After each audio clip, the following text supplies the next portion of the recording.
정치 한 달 앞을 내다봅니다. 월간, 오늘은 월간 유인태 시간입니다. 유인태 전 국회 사무총장 어서 오십시오. 예, 안녕하세요. 총장님 새해 복 많이 받으세요. 예, 새해 복 많이 받으시고. 그리고 무엇보다 건강하세요. 예. 지난해에는 조금 다치시기도 하고 예. 올해는 정말 무탈하게. 예, 예. 설 연휴 전후로 해서 정치권의 가장 큰 이슈는 뭐니 해도 나경원 전 의원의 출마 여부였는데 전당대회 출마. 유인태 총장께서는 초기부터 일관되게 나경원 전 의원 출마 못할 거다. 불출마 얘기하셨어요. 예. 근데 사실은 이제 정치 고수들, 이제 원로 정치인들 중에 박지원 전 국정원장이나 이재호 고문 같은 분들도 다 틀리셨거든요. 예. 맞추셨어요, 유 총장님은. 아니 어떻게 일관되게 나 전 의원은 못 나올 거다 하셨어요? 그래서 그 권력하고 부딪히려고 그러면 이 뭐 상당히 좀 배짱도 있어야 되고 예. 강단도 있어야 되고 그런 거 아니에요? 근데 나경원 의원이 그동안 살아온 삶을 보면 예. 그런 건 아니잖아요. 그 홍준표 시장이 이번에 다시 한번 또 상기시켰지만은 원래 저 탄핵 때 그 김무성, 유승민 그 당에 나경원 의원은 가는 걸로 다 알려져 있었잖아요. 본인도. 바른정당. 바른정당에. 근데 그 뭐 무슨 원내대표인가를 보장하라고 그거 못한다고 그러니까 갈까 말까 그때도 그 뭐 그렇게 살아왔던 사람은요. 예. 이런 데서 그렇게 그 자기 좋은 사실은 기회가 오히려 온 거란 말이죠. 대통령실이 좀 너무 거칠게 이 문제를 다뤘잖아요. 그러니까 근데 그러려고 그러면 좀 배짱 강단 뭐 이런 게 있어야 되는데 그리고 원래 지켜야 될 게 많은 사람, 가진 게 많은 사람은요. 예. 그렇게 원래 배짱이 약하게 돼 있어요. 배짱, 강단 이런 거 봤을 때 그리고 살아온 스타일, 행적을 봤을 때 안 나갈 거다. 못 나갈 거다. 못 나갈 거다. 그렇게. 상식적으로 생각하면 나가야죠 이번에. 상식적으로 생각하면 나가야 돼요. 진짜 아까 기회라 그러셨죠. 어떻게 이게 기회가 됩니까? 전방위적인 압박, 불출마 압박이 있었는데. 아니 지금 저 대통령실이 윤 대통령 포함해서 전당대회에 저렇게 개입하는 경우는 옛날에 지명했던 시절 삼김 시대 이래로는 잘 없던 일이고 뭐 박근혜 대통령 때도 뭐 좀 누구를 은근히 밀었지만 그렇게 은근히 했지 지금처럼 저렇게 내놓고 한 일은 없잖아요. 그래서 좋은 기회였죠 이번에. 더군다나 자기가 정책 아이디어 하나 낸 걸 가지고 저런 식으로 흔들어대고 그러니까 정면으로 한번 붙어서 이 반윤의 기치를 걸면은 이 전당대회에서도 박빙의 승부로 갔을 거라고 봐요. 설사 지더라도 그럼 한 차원 높은. 그럼요. 말하자면 대선 주자로 바로 직행 이 정도가 됐을 거라고 보세요? 그럴 좋은 기회였죠. 그런 의미의 기회였다. 네. 근데 원래 수양보들이 바람에 이렇게 바람 부는 대로 흔들리는 사람이 그런 강단이 있을 리가 없었어. 그래 전 결국은 못 나갈 거다. 수양보들도 홍준표 시장의 표현이죠. 표현이에요. 그 표현을 유 총장님도 어느 정도는 동의하시는 거예요? 그 삶을 쭉 보면 그렇잖아요. 그리고 지난 총선에서 지금 미래통합당이었던가요? 아주 참패했잖아요. 참패할 때 투톱이 누굽니까? 황교안, 나경원 아니에요. 그러니까 대표 그러니까 원내대표죠. 같이 광화문에 가서 극우 태극기 부대들하고 막 할 때 나경원 원내대표 제가 그때 사무총장이라 또 잘 기억을 하고 있습니다. 사무총장. 무슨 패션쇼 무대처럼 해놓은 데 가서 같이 적어도 황교안 대표가 그때 태극기 부대들하고 저렇게 그쪽에 이렇게 경도됐을 때 이래가지고 총선에 이거 안 되겠다고 했으면 원내대표가 그리고 더군다나 원외 대표였잖아요. 황교안 대표.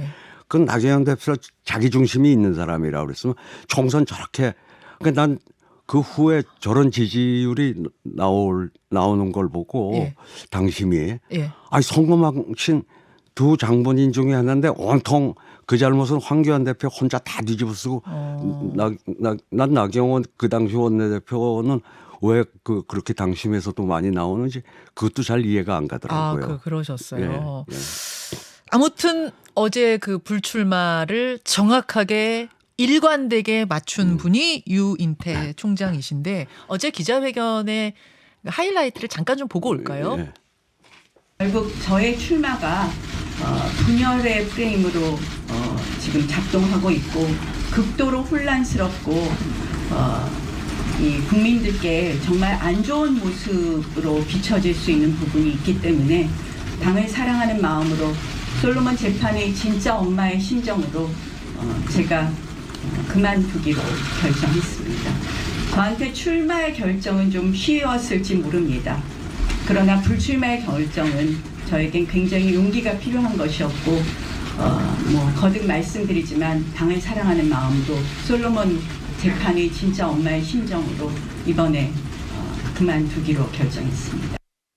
솔로몬 재판, 그러니까 아이의 양쪽 팔을 잡고 누가 엄마인지 뭐 가려보자 이런 거 아니에요? 진짜 엄마가 팔을 놨잖아요. 왜냐면 아이가 팔 찢어지면 안 되니까. 그 재판을 비유했어요. 이건 어떻게 해석하십니까? 그 불출마는 했지만 윤석열 대통령 심기는 상당히 많이 건드렸다고 봐야죠. 얼마나 기분이 아프겠어요. 윤석열 대통령은 어리석은 군주로서 지금 가짜 엄마한테 그 애는 그쪽 거다 지금 이렇게 그 판정을 했다라고 하는 얘기 아니겠어요. 아, 그럼 가짜 엄마가 윤 대통령? 윤핵관이고 네. 이거는 어리석은 군주고. 아, 어리석은. 어리석은 솔로몬이다 이거죠. 아. 그 얘기 아니겠어요. 저기 내가 정말 당을 사랑하고 네. 또 저기 이 대통령의 국정을 잘 뒷받침할 사람이 난데 저 어리석게도 날 모르고 저쪽에 가짜 엄마 하고 저렇게 그쪽 편을 들어서 저런다. 저는 그렇게 해석이 되고 윤석열 대통령이 글쎄 불출마한 거는 다행인지 몰라도 굉장히 불쾌했겠더라고요. 저거 보면서 불쾌했을 그렇지 않겠어요. 그거 아주 어리석은 사람을 만들어 버린 거예요. 윤핵관한테 놀아나는. 노란하는.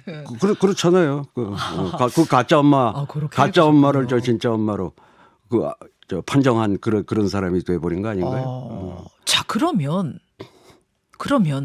정치인 나경원의 미래는 이제 어떻게 보세요? 저는 뭐 몇 번 얘기했지만 우선 패스트트랙이 기소된 지 3년 됐거든요. 근데 저거는 딴 사람들은 좀 정치적으로 어떻게 저거 봐주던 뭐 타협이 된다 하더라도 그걸 총 지휘한 사람은 원내대표인 나경원 대표라고요. 제가 또 사무총장이라 그 당시 사무총장을 했기 때문에 너무나 잘 알고 저건 증거가 그 현장에 전부 카메라들이 다 찍은 거 아니에요? 증거가 자꾸 넘치잖아요. 근데 그것도요. 최저가 저게 벌금 500만 원으로 돼 있어요. 예. 근데 저거 100만 원 이상 받으면은 다음 총선에 출마 못 하거든요. 근데 저렇게 국회법을 명백하게 위반해 놓은 총 주범을 한다고 아무 일 없이 다음에 또 출마할 수 있다고 그런다면 그럼 이 나라가 무슨 법치 국가겠어요? 일단 이번 사태와 상관없이 지난 패스트트랙으로 지금 그렇죠. 기소당한 그거 그렇죠. 지금 기소만 당한 상태이긴 기소해서 한데 지금 뭐 재판은 진행 중이라는데 3년 동안 뭐 거의 안 하다시피 그러니까요. 뭐 곧 증인 신문이 뭐 있다고 그러는데 그 뭐 증인 신문 할 것도 없어요. 카메라가 들어와서 다 찍은 게 있어가지고 그것만으로도 일단 공천이 어려울 거라는 생각하고 계셨는데 지금 이 상황까지 더해졌는데 그래도 불출마 택했잖아요. 그래서 당 대표 불출마는 택했지만은 저거는 그러니까 선거법은요 이렇게 재판부가 봐서 좀 경미하다까지 하면은 뭐 80만 원도 하고 그러잖아요. 이건 최저 500만 원으로 그것도요 그 당시에 한나라당에서 이거 지키게 하려면 벌금 500만 원 올려야 된다고 그래가지고 최저 500만 원으로 만들어놨어요. 그럼 이래저래 다음 총선 공천도 좀 어려울 거라고 보세요? 저는 저 재판이 물론 지금 뭐 우리 법치하면서 뭐 굉장히 좀 검찰의 수사도 이렇게 형평성을 잃는데 이건 검찰 단계 넘어가서 이미 기소가 돼 있는 사건이고 하니까 지금 2020년 1월에 저기 기소가 됐어요. 예. 지금 3년이 지났는데 예. 뭐 전 금년 중에라도 저건 판결이 이루어질 거라고 봅니다. 예, 그래서요. 나경원 의원의 미래는 최저 500만 원인데 최소한도 그 중에 한 사람을 꼽으라고 한다면 네. 그 당시 총 지휘했던 그 국회법 위반의 총 주범은 적어도 다음 총선 정도는 좀 쉬어야죠.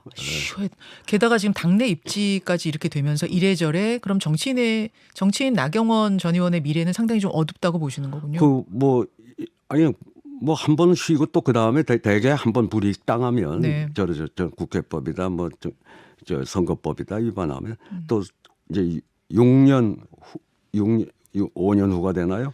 5년 후에는 또 뭐 대개는 사면이 되니까 복권 한 번 저 불이익 당하고 나면 예. 그래서 이걸로다가 완전히 끝났다는 얘기는 아니고 아, 한 번쯤 그러고 이제 쉬어가는 게 좋을 거예요. 쉬어가는 게 정치인한테 뭐 5년 6년 이러면 엄청 긴 세월인데요. 그럼 요번 다음 총선에 불이익을 미리 당하는 게 낫죠. 뭐.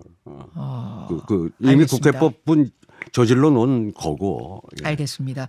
이렇게 되면은 이제 나경원 전 의원 불출마로 누가 득을 볼까 이 전망을 해보게 되는데 일단 김기현, 안철수 양강구도로 좁혀가는 것 같아요. 예. 누구한테 득이 되겠습니까? 그냥 알 수는 없는데요.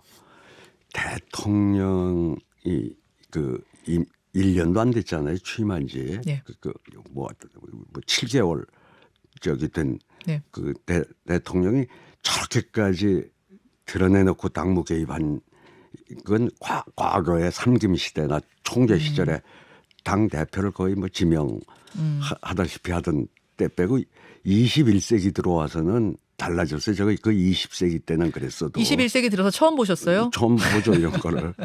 근데 저렇게 하고도 그 김기현 대표가 그럼 지금 최소한도 50% 60%는 돼야 될 거 아니에요? 저 정도로 밀어주면 그렇잖아요.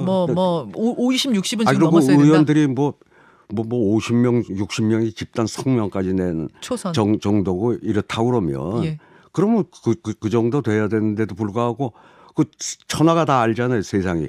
누가 지금 윤 대통령 윤심이 누구를 미나. 예. 그게 다 저렇게 드러나는데도 불구하고 저렇다고 그러면 네. 저건 더군다나 또 그놈의 결선은 또 집어넣어 가지고 결선 투표제.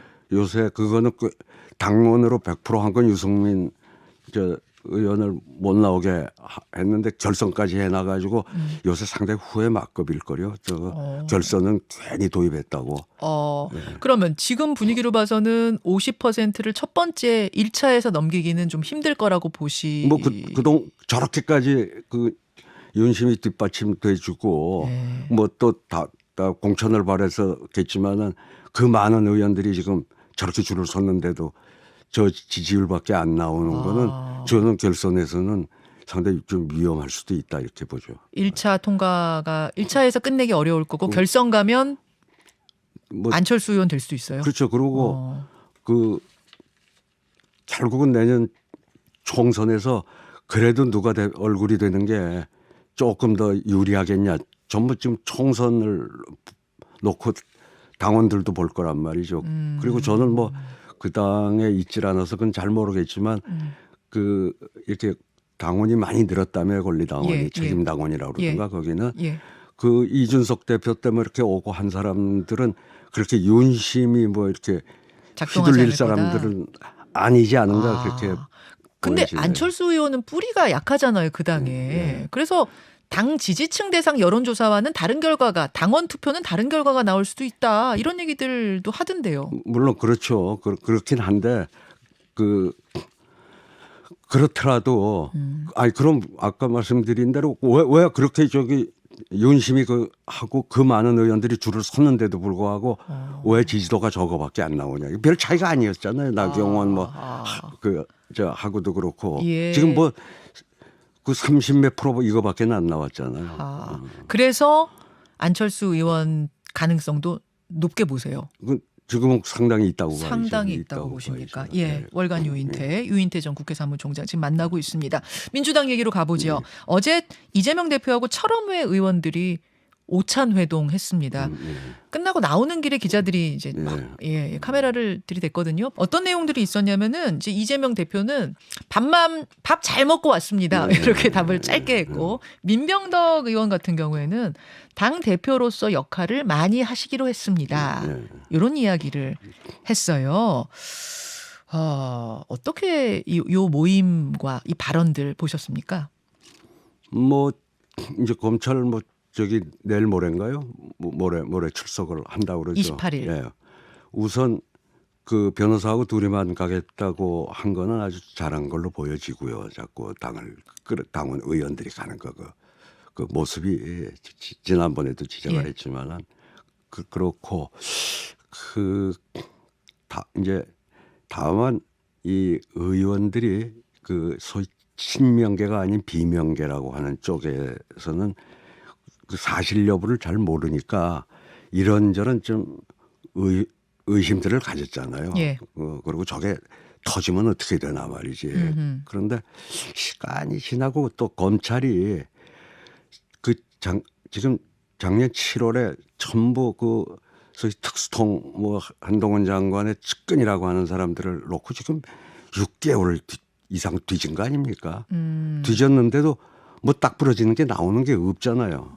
예? 그래가지고 겨우 뭐 성남 FC 건 뭐 제3자 뇌물이니 뭐 하는가 하고 지금 대장동도 예를 들어 무슨 배임이다 뭐 이런 형태로 간다고 하면은 아마 민주당의 비명계도 그 단결해서 싸우려고 들 거예요. 저거는 그 탄압 프레임으로 볼 거예요. 볼 텐데 근데 시간이 지나고 7개월간 검찰이 적어도 연말쯤에는 뭔가 이재명 그 대표가 거기에서 뭐 좀 먹은 게 나올 거라고 저 정도 뒤지면 아니면 변호사 대납은 또 뭐 태국에서 이렇게 들어와서 뭐 검찰하고 뭐 어느 정도 뭐 분리박인이 됐다는 설도 있는데 아직까지 나온 게 아무것도 없잖아요.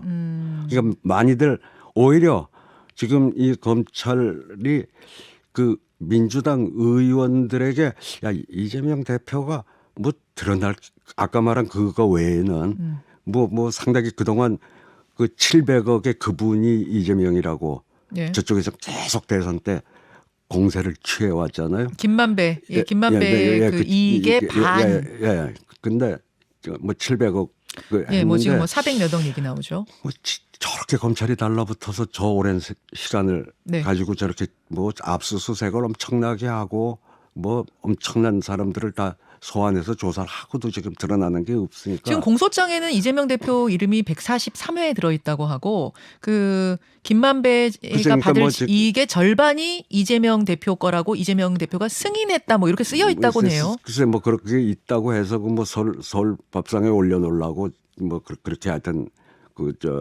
했는데 민주당 의원들 중에 그걸 지금 말하자면 비명계까지도 그거를 믿는 사람이 별로 없어요. 오히려 이재명 대표 생각보다 별게 없구나. 오히려 그런 분위기예요. 지금 민주당 분위기는. 제가 그러니까 더 확실한 물증을 더 들이밀기 전에는 비명계도 더 움직이긴 어려울 거다. 이렇게 분위기를 보시는군요. 그럼 민병덕 의원의 어제 그 말, 당대표로서의 역할을 많이 하시기로 했다. 이 말은 지금 이제 기소가 될 거라는 거는 이재명 대표 스스로도 말하고 있잖아요. 불보듯 뻔하다. 뭐 이렇게.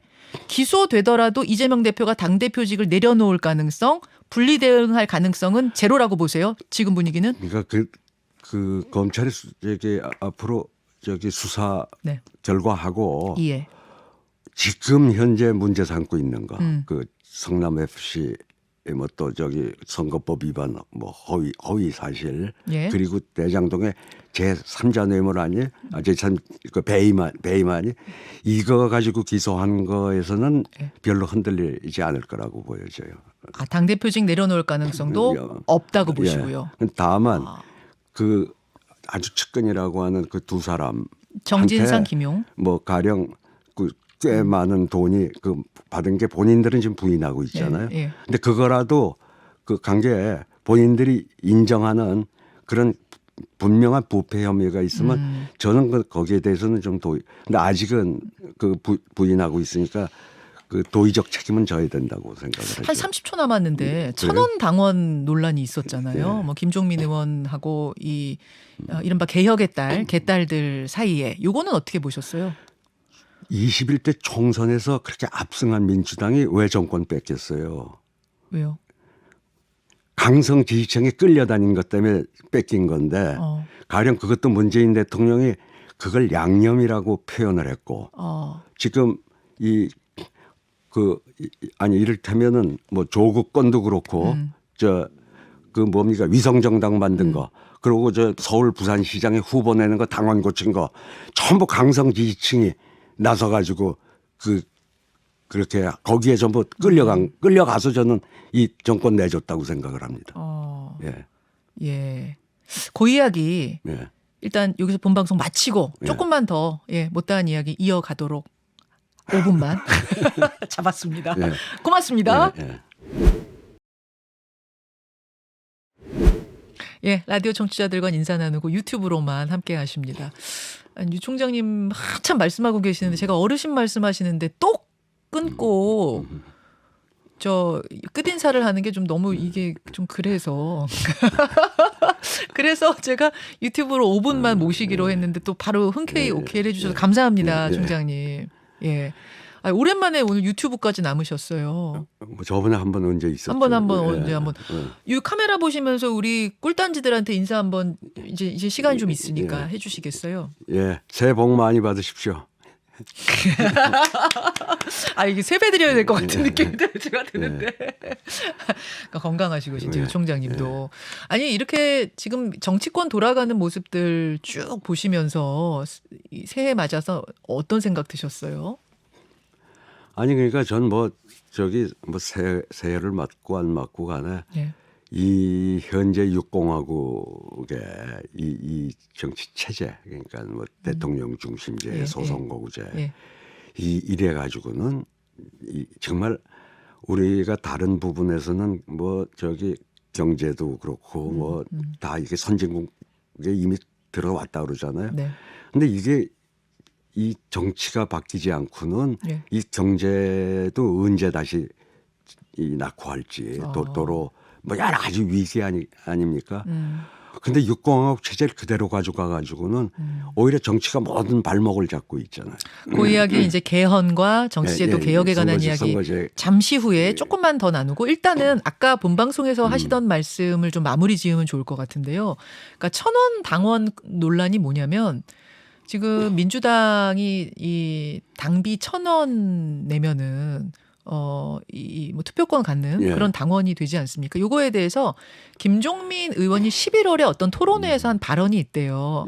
그 발언을 가지고 이제 당원들 가운데 이것은 1,000원 당원들에 대한 모독이다. 이렇게 해서 김종민, 이원욱, 조홍천 징계나 탈당시켜라란 청원이 올라간 겁니다. 1월 22일에.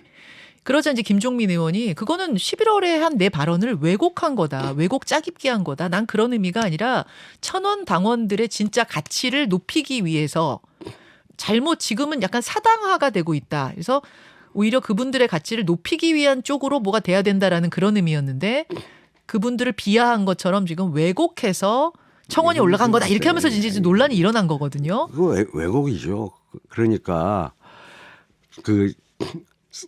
그럼 그때 미래통합당인가 21대 총선 때 왜 뭐 황교안 대표가 했던 그 당이 진 것도 자기네 지지층 중에 가장 과격한 타깃기 부대에 가서 그렇게 하다가 거기하고 휩쓸려 가지고 뭐 툭하면 광화문 가서 단식하고 뭐 그러다가 이제 폭망한 거 아니에요. 중도 민심이 떠났단 말씀이죠. 떠났죠. 그러니까 그리고 민주당이 그럼 총선에서 저렇게 진 것도 저쪽이 위성정당 만드는 거 그거 만들자고 막 한 게 소위 강성 권리당원들이란 말이죠.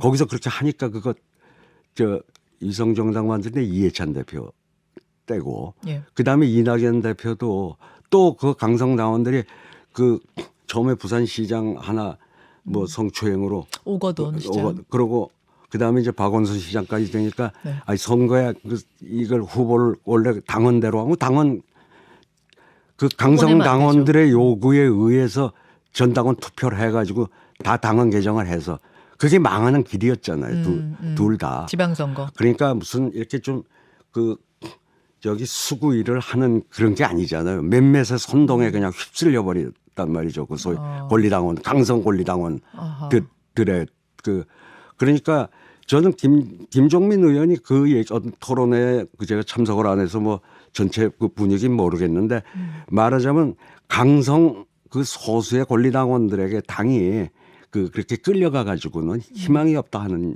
얘기는 저기 뭐야 새겨 들어이죠. 새겨 들어야 될 얘기라고 봅니다 저는. 그리고 하여튼 문재인 대통령의 어록 중에 제일 전 아팠던 게 물론 뭐 지금의 대통령을 저렇게 키운 것도 뭐 문재인 대통령이라고는 합니다만 그건 인사의 문제인데 그 한 번 기자회견에서 그 양념은 참 소중한 거 아니에요. 우리가 지금 음식에 양념 없이 근데 그걸 그렇게 소중하다고 표현을 한 거예요. 문자 폭탄이 양념이다라고 표현한 그거. 그렇죠. 그러니까 이제 그거에 대해서는 조금 더 심각하게 사실은 그때 대응했어야 된다. 그건 저도 뭐 계속 호소하겠다. 좀 그러지 않도록 그 당이 화합하고 하는데 지장이 있다고 하는데 그 얘기가 두고두고 이렇게 자꾸 비판을 받잖아요. 그때 문재인 대통령 때도 그렇고. 그래서 그거는 그 김종민 의원의 그게 뭐 그걸 무슨 폄하하고 뭐 비하하려고 한 얘기가 아니라 소위 강성 권리당원들이 그렇게 선동하는 거에 그 여론을 그게 주도하는 것처럼 보여지고 그러니까 더 넓은 민심 쪽으로 다가가야 된다 당이 그런 얘기죠. 그쪽에 방점을 찍는 발언이었다고 보시는 그렇죠. 거군요. 알겠습니다. 근데 이제 아까 전에 또 이재명 대표가 당대표직 유지하는 거 그다음에 분리 대응이 아니라 공동 대응하는 거 여기에 대해서는 약간 찬성이신 거예요? 아니 저는 그것도 아닌 거예요. 그러니까 저기 그 검찰이 그렇게 오랫동안 그 뭐 가장 유능하다고 하는 검사들로 다 교체를 해가지고 뒤져서도 나온 게 없잖아요 지금 현재까지는. 뭐 지금 정확한 물증이 없다 이게 이제 민주당 쪽 이야기인 것 같고 검찰이나 국민의힘 쪽에서는 지금 충분히 그런 것들을 가지고 있다 뭐 이렇게 얘기하는 거 좀 그런 것 같더라고요. 가지고 있으면 뭐 봐야 되는데 그 현재 그 이재명 대표가 보이는 건 없다 그 말씀이신 거죠. 그리고 뭐 어차피 유동규라는 사람은 자기 살라고 완전히 검찰에 넘어간 사람이라 그 사람이 주로 증언하는 거 아니에요. 그 뭐 무슨 몇백억이 뭐 이렇게. 그 유동규 씨 진술이 가장 많죠. 그것뿐 거의 그거 하고 그러니까 지금 현재까지 저렇게 안 나오니까 민주당의 의원들도 야 이건 검찰이 좀 너무하는 거 아니냐 하는 쪽이 많은 의원들의 그동안은 반신반의하던 의원들도 좀 더 지켜봐야 되겠다. 그쪽 분위기군요. 제가 궁금한 건 이재명 대표가 유죄인지 무죄인지는 우리가 지금 알 수 없고 뭐 재판을 봐야죠. 근데 그것과 별개로 총선이 당장 내년이니까 일단은 유죄든 무죄든 재판은 오래 갈 것이고 그러면 분리 대응을 하자라는 당을 위해 이게 이제 비명계 쪽에 놀린 것 같아요. 유죄니까 분리 대응 이 의미는 아니고 아직은 모르겠지만 일단은 분리 대응을 해야 총선에서 당이 살 것 아니냐. 요거에 대해서 어떻게 보세요? 그러니까 분리 대응이라는 건 저기 이재명 대표 저게 당하고 관계해서가 아니라 지방자치단체장 때 했었던 일이니까 전 분리 대응하는 게 맞다고 봐요. 분리 대응은 하되 그러면 지금 대표직을 그만둬야 될 만큼 현재 기소하겠다고 하는 거, 그 검찰이 그 내용은 보면 그 정도 가지고 저렇게 했다고 그런다면 정치 탄압적인. 그러면은 총장님 말씀은 정치 탄압 쪽이 지금으로서 맞는 것 같은데 그렇다고 또 공동 대응이냐 하면 그건 또 분리 대응이어야 된다 이런 말씀이세요? 그렇죠. 그러니까 저기 현재까지 드러난 걸로는 근데 저는 뭐 그랬지만. 그럼에도 불구하고 그 최측근이라고 하는 두 사람이 명백하게 그 사람 뭐 이재명 대표는 비리로부터 자유롭다고 깨끗하다고 치더라도 두 사람이 상당히 그 부패 혐의라도 그 확실해지면 그건 도의적 책임은 져야 된다고 생각을 해요. 상황이 좀 복잡하네요. 말씀 듣다 네, 보니까 요거는 요렇고 저건 저렇고 아니 맨 조금씩 처음엔 뭐. 다들 예, 예. 반신반의하는 의원들이 꽤 많았어요. 그리고 저거 변호사비 그가 조금 상당히 위험한 거 아니냐 봤는데 그거조차도 지금 안 나오고 있잖아요. 그러면 지금 말한 아까 그 기소하겠다고 하는 뭐 그 저기 대장동 배임이고 저거는 뭐 제3자 뇌물이고 허위 사실이고 이 정도 가지고 뭐 그 저기 기소하는 거는 좀 그거에 대해서는 이 정도라면은 네. 이거는 저 검찰이 좀 무리하는 거다 이런 근데도 또 분리 대응은 해야 돼요. 아니 대응하는 거는 분리 대응해야죠. 그럼에도 또 전 경찰이 무리하다는 생각이지만 그래도 또 분리 대응은 당을 위해 해야 그러니까 된다. 저걸 가지고 이제 검찰에 어떻게 나오나를 두고 봐야 되겠죠. 근데 검찰이 무리하다 근데 정치 이제 탄압이다 이 사건을 하면 대하는 거는 분리 대응을 하는 게 맞다 이거죠. 근데 당 안에서 분위기가 말씀하신 대로 이건 정치 탄압이야라는 생각이 다수라면 그러면 분리 대응이 되겠습니까? 당 대표직을 내려놓을 이유가 없을 그렇게 안 갈 것 같은데 분위기가. 현재 거 가지고는 저는 그렇게 당 대표직까지 내려놓을 사안은 아니라고 봐요. 저건 검찰이 좀 무리하게 기소하는 거라고 보여요. 근데 분리 대응이란 건 당 대표직 내려놓는 걸 얘기하는 거 아니에요? 그건 아니죠. 그걸 뭐 당이 나서서 예. 뭐 검찰을 이재명 대표에 대한 기소를 비판하고 당 대변인이 나서고 이 법률적 대응은 저기 그럼 약한 의미의 분리 대응. 예, 그럼 법률적 대응은 저기 그 이재명 대표 개인적으로 해라 이거죠. 법률적 대응. 그러니까 분리 대응에서도 아주 강하게 분리 대응하자는 분들은 당 대표직 내려놓고 따로 가자는 그 주장부터 뭐 이렇게 단계가 있는데 유인태 총장께서는 당 대표직은 유지하되 유지하면서 가는 그래서 그러니까 뭐 이제 분리 대응. 지금 하여튼 아직은 뭐 저 우리가 공소장도 아직 저기 일부 공개는 됐다고 하지만은 네. 현재까지 저 기소하는 거 가지고는 너무 약하다. 알겠습니다. 명분이 약하다. 알겠습니다. 보죠. 그 말씀은 지금 충분히 하셨고요. 예. 그러니까 분리 대응의 정도에 있어서는 당 대표직을 유지하되 뭐 검찰 조사받으러 갈 때는 의원들이 같이 가지 않는다든지 이런 식의 약한 정도 분리 대응하자는 걸로 유 총장님 말씀은 이해를 했습니다. 이제 여러분의 의견도 굉장히 많이 들어오는데 예. 샤랄라님은 유인태 총장이 가장 현실적인 생각을 말씀하는 것 같다. 이렇게 말씀하시는 분이 있는가 하면 백두사님은 지금 수사를 얼마 안 해서 그렇다. 이렇게 또 말씀해 주시는 분이 계시고 기다려보란 말씀이신 것 같아요. 이분은 뭐 등등등의 의견 알겠습니다. 이런 보내주시고요. 아유 여기까지 일단 준비된 질문은 다 드렸고 5분이 뭐예요? 지금 10분이 더 지났는데. 그런가요? 네. 시간으로는 9시 5분인데 9시 5분인데 아니 나경원 전 의원이 뭐 하여튼 최대 관심사였잖아요. 어제 오늘. 근데 보면서 좀 안 됐다는 생각은 안 드셨어요? 왜냐하면 나경원 전 의원이 반윤 소리 듣고 무슨 막 문자 폭탄 받고 이럴 거라고는 우리가 생각을 못 했잖아요. 그분을 보면서. 그렇죠. 아니 뭐 요새 저렇게 말하자면 좀 탄압받는 사람 같아서 조금 안 됐긴 하대요. 안 됐긴 한데 뭐 그건 그거고 저기 업보는 치러야 된다 이렇게 생각을 해요. 그 업보가 무슨? 그거 무슨 패스트트랙? 하고 지난 저기 총선 때 미래통합 원내대표 하면서 원내대표 한번 할 때 2년간 행적을 한번 그 화면 다 있으니까 한번 보세요. 저기. 그 생각 계속 나시니까 그럼요. 그걸 이제 업보라고 지금 말씀하신 거군요. 알겠습니다. 여기 하나만 더 하고 끝낼게 진짜로. 유승민 전 의원 출마를 합니까 안 합니까? 저는 안 하는 쪽으로 봐요. 안 하는 쪽으로 보세요. 뭐 그 꼴대까지 옮겼다고 하는 하여튼 그 룰까지 저렇게 개정을 하고 그러고 나서 뭐 굳이 여기에 이 판에 지금 끼어들라고 하겠어요.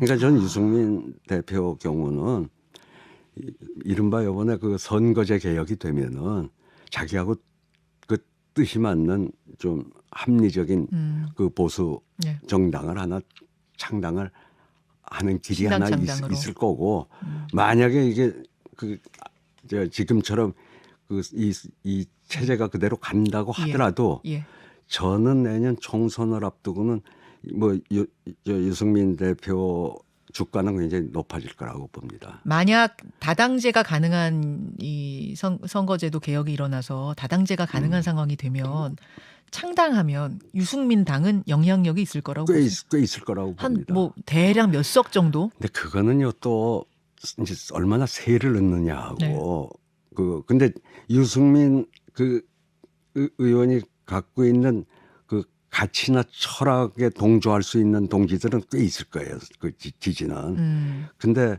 이제 그거는 또 세를 넣지 못하면 예. 저기 뭐 그렇게 많은 그렇더라도 저는 그 상당한 지진이 있을 거라고 봅니다. 그냥 대략 봤을 때요. 네. 과거에 다당제 여러 당이 득세할 때 그때 생각해 보면 만약 창당한다면 몇 석 정도가 머릿속에 떠오르세요? 저는 뭐 그래도 최소한도 두 자리 숫자 10% 이상. 10% 두 자릿수요? 그러면 그 10% 열 이상은 몇 석이요? 아니, 그러니까 10%면 지금 우리 30석인데? 선거제도가 어떻게 되느냐에 따라 뭐 10% 받았다고 민주노동당이 문제 10% 받았다고 30석 했나요? 그렇죠. 열몇 석이니까 그렇죠, 그건 그렇죠. 우린 지금 비례 또 그렇죠, 의석 그렇죠. 잡고 뭐 여러 이게 가지. 어떻게 될지 모르니까 의석을 가지고는 의석 10% 말씀은 아니시고 지지율 10%. 지지율이요. 지지율 10%면은 지지율 10%면 그 원래 독일식으로 따지면 그 30석 가져가야 되는 게 맞는데 우리는 뭐 10석 가져가기가 제도가 어떻게 바뀌느냐에 따라 다르지만 지지율 10%면 지역구에선 소선거구에서 지역구에서는 뭐 어렵고 예. 비례에서 한 5석 가능한데. 뭐 그건 제도가 어떻게 될지 모르니까 설계가 예. 어떻게 될지 모르. 그러니까 저는 한 그 어느 당이고 저는 한 30%까지 가는 정당도 나오기 어려울 거예요. 선거제도를 제대로 이 설계를 한다고 그러면. 알겠습니다. 알겠습니다. 여기까지 하고요. 사실은 선거제도 개혁과 개헌에 강해서 아주 관심이 많으시고 그 필요성을 항상 주장하시는 총장님이신데 오늘은 그 얘기하면 1시간 정도 걸릴 것 같아서 예. 따로 한번 시간 내서 제가 꼭 그 말씀도 듣고 싶습니다. 예. 그 아이디어 듣고 싶습니다. 여러분 그때 같이 경청해 주세요. 오늘은 여기까지 약속대로. 어머 약속이 한참 지났어요. 죄송합니다. 윤 총장 여기서 인사드릴게요. 고맙습니다. 여러분 고맙습니다.